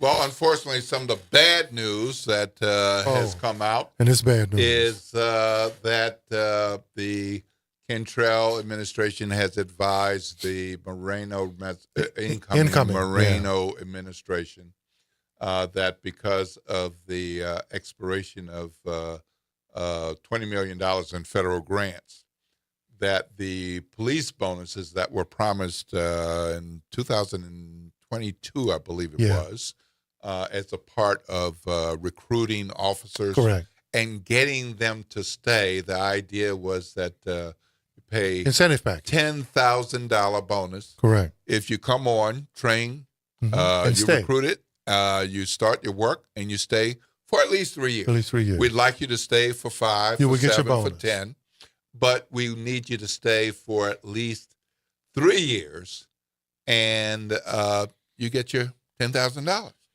Well, it looks like we don't have enough money for that. According to a December 23 email sent from someone in the Cantrell administration to someone, either Mayor-elect Helena Moreno or someone on her team, saying that we don't have the money. Well, the reason why this is important and is because, hopefully give us a call, 504-582-9422. Money, as important as money is in manpower and labor is in the police department, morale is one of the number one things when you talk about fighting crime. Yep, absolutely. So we've got calls. We see you. 504-582-9422. See if you can get in and get online and get in the line, and we'll get you on. Good morning, Chief Eddie Campos. Good morning, sir. How are you? Good morning. How you doing? Two of my favorite people. How you guys doing? Fabulous. If we was any Good to better, hear we'd from you. be Happy you. New Year, my brother. Thank you. I was on my way to the gym, but I had to call. Yeah. So what do you think about this crime drop and the bonus thing? Well, first of all, crime drop is, it's incredible. And you have the police department now focusing on community policing and looking at a holistic approach to crime. And like people like Judge DeLarge with the program for the youth to basically stop recidivism. That's one of the main things when you bring the community in. Then one thing that Chief Kirkpatrick did, she created the major's position, and Major Roberts, he has all the districts under his offices now, a large group of them. Yeah, he's done an incredible job, Major Roberts. He's done an incredible job, and he really, really, really has embraced community policing model. And him and I talk a lot about what we did in the 90s to have our success, and he's, replicated a lot larger scale. So, he's doing a great job. And I've watched Chief Kirkpatrick embrace a lot of these young people and put them in positions of authority, like you feel like Kevin Stamps in the 7th district. My God, the 7th district is like the prototype now for what the district should be run like. So, you're putting the right people in place. So, Chief, what is this thing? And you've always been a motivator, and one of the things you've always talked about, you consult and talk around the country about morale. And if your officer feels good, one officer who feels good is as valuable as 2, 3 or 4 recruits who don't really know what they're doing. Talk about the morale buster that we've seen. Breaking news now, the city will not be able to pay these bonuses that were promised a few years ago. Well, you look at it, they're looking at it from a financial standpoint, but it's actually going to cost money not to pay them because it costs almost $30,000 to $50,000 in training. When you look at an officer from the time he takes that test, the time he goes to the academy, the time he goes to field training, the time he's actually a police officer, we can go out there and it's like a 2 to 3 year process. Now, when you say you're not going to give these officers $10,000, they lead and bring that $50,000 worth of experience to another police department. It's basically, you're going to have to start from scratch. It's going to actually cost you money. Oh, wow. So it's basically not economically, prudent at this time because, first of all, the morale is going to go down. Like you said, motivation, you can't put a price tag on that. When you put motivation in place, you have one police officer that's motivated, he's worked 4 or 5 that's not motivated. Basically, a lot of police work is being self-initiated. If you take that self-initiation from a police officer, then the backlog is going to back up. They're going to send on calls longer periods of time. The community is going to be frustrated when they're waiting 3 and 4 hours for a police officer to come for an accident. So basically, it's counterproductive. When you look at it from the original standpoint, where if you think you're going to save money on the front end, you're going to pay 5 times more on the back end. Wow. So what's this likely to do to morale, man? It's going to devastate it. And not only, a lot of people we recruit are from out of town. So they don't really have to stay in New Orleans. They're not from New Orleans. Mm-hmm. They're qualified. They've been trained in New Orleans. They're doing a great job in New Orleans. But if they get another offer from another city, and you got to understand, we've created such a great training program because of the federal consent decree that we have all those years, that we have so many things in place that other police departments don't have. People are constantly recruiting our police officers because they're the best of the best. They're the best of the best. And that's why I tell people all the time, you know, you can't put a price tag on motivation on the will of the human spirit. And when you lose that motivation, you lose that, if some other police officer, let's just say Philadelphia is looking for police officers, they're going to pay these guys expenses. They're going to pay for them to move, and then they're going to give them a higher salary. So what they're motivating to stay in New Orleans? Because they say, wait a minute, they promised me these $10,000. Now I'm not getting it. I can't trust them. And once you lose trust, then you lose everything as it relates to police officers. Oh, man. Oh, so we got ourselves into a bit of a pickle. Yeah, lines are lit up, man. Thank you, Chief, All right, man. We okay. appreciate that, Thanks, man. Chief Compass. You have a blessed day. All righty. All right. Good morning, James. Good morning. You're on the line with OT Happy and New Will Year. Sutton. How are you? Happy New Year, Mr. James. I'm fine. Good morning. Happy New Year to everyone. Man, I hate it when y'all put me on behind the most knowledgeable guests, man. I was You calling got some knowledge, man. Lay it on us. Absolutely. I was calling to echo your sentiment, OT. Most of these people talk New Orleans East as a problem and don't even know the lines that determine where New Orleans East begins and where New Orleans East ends. Lower, upper, and otherwise. Correct. Wrigley's or none of that. Correct. You don't know. That's right. So, you know, I'm getting sick and tired of hearing the crime in Little Woods, and they're talking about somewhere around Crowder or Reed. It's starting to get really, really aggravating to be misdiagnosed that way. Point.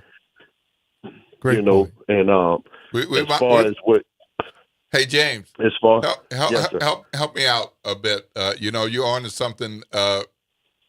It's funny and not funny. And not funny. You know, we need a Little Woods map. Well, you know, right. because people like it's like Little Woods is all over the East. It's like that's not true. Okay, but let me say this though. In the history of the city, and Little Woods was a planned community that was done. Sure. That right. But if you look at the history of the city, the Little Woods label actually expands down Haynes, which is now Lincoln Beach Boulevard. But they've never relabeled or rebranded that community. But to James's point, and I made the point earlier, the writers and reporters have talked about the East when they were actually in Gentilly or the Upper Nine when something happened. Right. And they would label it New Orleans East. That's the bigger problem. Yeah, absolutely. They are very particular Correct. with where the crime happens in Central City and Uptown. And they know those areas and they pinpoint it. Correct. Oh, it's not ours. It's over here in that neighborhood. And James, to your point, when you know what you're talking about, when the city experienced 17 years of 300 and 400 murders, half of them happened in Central City. But they never stereotyped that community. Yeah. We've always been a dumping ground. All right. New Orleans East has been a dumping ground for bodies, for trash. People come from all over and do their crime somewhere else and bring it to us and leave it in our backyard. That has to stop. Yes, it is. All right. Thank you, James. Look, I was going to say one last thing real quick. Go ahead. Chief took that away from me. I was going to say Indian giving, man. That's what just sound like you're doing. Indian giving. All right. Leave. Okay. All right, man. All right. Thank you. Lord's blessings. Good morning, Alicia. You're on with Will. Good morning. And Happy New Year. OT. God bless.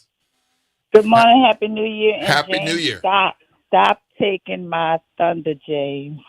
I love it. But I really want to say one thing, and I'm going to get to that second. But as far as the bonuses and stuff, I think that announcement is geared at the new administration not being able to do that when we know it's this present administration and Gilbert Montano is the reason why they can't get those bonuses. As a matter of fact, I think all the police officers and firefighters who stay, who've been here, need to get bonuses. We agree. But my original comment was, so people will know there is more crime in New Orleans West than there is in New Orleans East. Fact. So when you report on the west side of the Industrial Canal. Do like what y'all do us. Everything that happens Councilman, everything that happens from that I-10 split all the way to Slidell, they consider that New Orleans East. And we get the burden, we get the tag. But no, everything east of the Industrial Canal is New Orleans East. Right. And we have less crime than what's happening on the west side of that Industrial That's Canal. a fact. That's so a please statistical make fact. the distinction. There's more crime in New Orleans West than there is in New Orleans East. Thank you. Y'all have a good one. All right. Thank you. Have a blessed day. That's a fact. All right. Don, you're on with OT and Will. Good morning, Don. Happy New Year.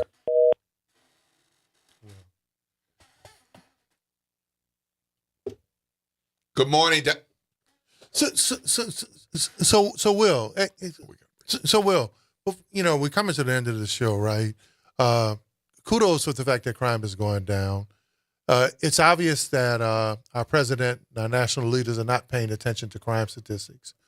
It's a different narrative, right? It's more political than it is factual. And then, Will, to me, and, you know, I said this on CNN and Fox News earlier this year when they interviewed me about crime and whether the National Guard or Border Patrol would come here, especially when they were in D.C. Do you know what that $1 million a day could do to our kids? It could do it with Libby Saunier and her organization. Absolutely. With our education, our recreation department. So it would be better served if you think crime is going down without having more resources to deal with the root causes. If our federal partners would use those resources to begin to deal with the root, if we would diversify our economy, if we would focus on black men and boys who are being pushed out of the economy, then not only would crime go down, it would be sustainable reductions in crime. Yep, we got a call. Good morning, Don. Happy New Year. You're on with Will Sutton and Oliver Thomas. Hey, good. Don? H-O-T. Hey, good morning, Don. Happy New Year to you, big brother. Happy New Year to you, King. Yeah, I heard that Pelicans coach from Albuquerque, New Mexico. You went to college in New Mexico, didn't you? College of Santa Fe, man. Yes, sir. Yes, sir. Yeah. Hoopster. Right. But look, I wanted to ask the chief, does his officers or do the officers have to when they arrest someone, read them their Miranda rights? Yeah. Not rote memorization. I'm talking about actually read it to them. Right. So that brings me to my comment quickly. We were speaking on literacy and numeracy, the ability to read and the ability to handle numbers, literacy and numeracy. And do you know that half of the U.S. adults read at the 6th grade level or lower? 6th grade. Yes. Okay. And that reading, that illiteracy or functionally illiterate, 3 out of every 4 inmates are functionally illiterate. It's been proven. And illiteracy costs the economy $2 trillion a year. Fact. Okay? And it says that when a mother, irrespective, I'm going to throw a word at this, and I want you to check it out, Will, irregardless. Is that a word? Irregardless. No. Regardless of their socioeconomic in their neighborhood, if they read to their children will break the cycle of poverty.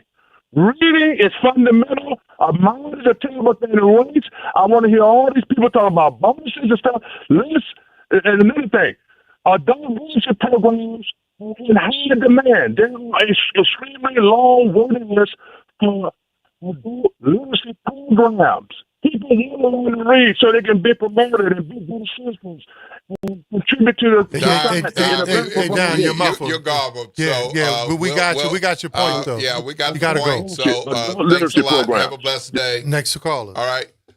Good morning, Reverend Calhoun. You on with Will Sutton and OT. And illiteracy costs this nation up to $2 trillion a year. Reverend Calhoun, good morning. Good morning, gentlemen. Good morning. Quick question for you guys. When we look at what's coming in the future, in terms of, because we know your current administration in Washington is going to take credit for anything and everything. The reason why crime is down is because he was elected, and so you know that's the propaganda he likes to preach. But I'm looking at where we are from your standpoint, gentlemen, as to what crime actually looks like. We know that it's not generated in the East or Lower Ninth Ward. We got bad actors all over this place. But what do you see, or what, in terms of your vision, see coming forward on how we now maintain where we are? Okay. What do we do and how we move forward? Well, thank you. All right. I'll be Lord's blessings, Reverend Calhoun. Thank you. I'll be real quick before we go to the last caller. I think, Reverend Calhoun, you worked on one of the things. How do we create a youth a law enforcement academy to make sure that locals are getting involved in law enforcement in every area have a stake in this community? The other thing is it is important to change the economic footprint of the city. We have to broaden our landscape for investment. We have to stop stereotyping certain communities and use our overall landmass as a place where we can invest. The other thing that has to happen is that the titans in business and industry have to find ways to make sure that we build and strengthen our middle class here, and that our largest demographic, listen to me, our largest demographic, which is the African-American community, African-American men and women and children, cannot have the highest poverty statistics in America and we be a safe and wholesome city. Black folk in this city, the black middle class, has to be strengthened economically and socially. Fact. All right. We got another call. Ken, you're on the line with OT and Will. Dr. Ken, Happy New Year. Happy New Year. Happy New Year to you gentlemen as well. Very quickly, I know I only have a minute or so. So, first and foremost, what are we asking of the kids in our community? Are we presenting the positive role models, and do we tell them we expect them to be what they should be, which are productive members of society who learn how to do something and who are an honor to their race and an honor to their community because they're producing and helping move forward for one. We can do that in one, so we reintroduce vocational education back into the system like other places have done. Solution. For Bam. one. And then two, also in terms of police, the policemen, we should have an academy where we have 18-year-olds like DC has to go in. We don't have a shortage of firefighters, but everybody's suffering from police. If we put them in at 18, and this was Dwight Fernandez's recommendation, I'd seen it in action in DC, but never thought about it for New Orleans. You bring them in at 18, you put the best of the best people to train them. By the time you're 21, you're out of there. 4 or 5 years, we don't have a recruiting problem anymore. Bingo. Last but not least, I wanted to ask the question, and you can answer this. What the compliance that was not made for the grant was what? Was it not enough people who stayed? Was it not enough people recruited? What is the problem? The grant's expired, but what was the compliance metric that we did not make so our people did not get paid? I'll hang up and listen. Wow. Well, first of all, Ken, you highlighted several principles of international principles of PERF, International Federation of Police Chiefs, in recruiting, right? You bring people into the system, and your officers are the number one recruiters, how they feel about the department. This piece here now, which says that officers won't get their bonuses, will affect morale, and it will definitely affect recruiting in a department that's short a couple of hundred officers. The other thing that has to happen is that you have to have people who understand the system, who understand how when you apply for grants to take advantage of grants. Now, I don't know why we lost out on some of that funding, but what I do know is now this piece needs to be rectified and stabilized. And we need, but to be honest with you, Ken, we need people like you. Yeah. We need people like you, experienced administrators who've worked around this country, who've served in the highest positions of government, who have institutional knowledge, and who understand and who have solutions. So I'm always hopeful, Will. I'm pulling for the new council. I want the next administration, our new mayor, to be successful. Why? Because I live here, because my family is here. But there has to be a collective effort. The administration can't go it alone. The council can't go it alone. We can't have this back and forth tension like we had with the last administration and council. Yep. And we can't have sore winners. Right. All right, so we're at the end of the show. We got to make room for the front porch. It's time for Kimba. Not the back porch or the side Braylon. porch. No, the front porch. And, one thing on Venezuela, yesterday, one of the things I said on the show was that pay attention to what's happening in Venezuela. There were only announced deaths of Cuban officers. And why do you think they were there? And what do you think might happen next? This man is going to go after Cuba. What did he say yesterday after the show? Watch out, Greenland and Cuba. Yeah. This is not stopping. This is not a one nation thing. United States of America, United States of the world. Well, I don't want to end the show on Trump. I want to end the show on, man, shout out to everybody who sent jazz violinist, a legend and icon, Michael Ward, home. Lindsey Ward and your family. What a wonderful tribute. Thank you, New Orleans, for acknowledging and highlighting a living legend, our partner. Michael wasn't from New Orleans. He was from San Antonio, but he was more New Orleans and as New Orleans as anybody who was ever born here. We miss you, Mike. We love you. Lindsey, thank you for giving us an opportunity to send him home the right way. All right. We're going to get out of here. You're listening to WBOK 1230 AM, what New Orleans is talking about all day long.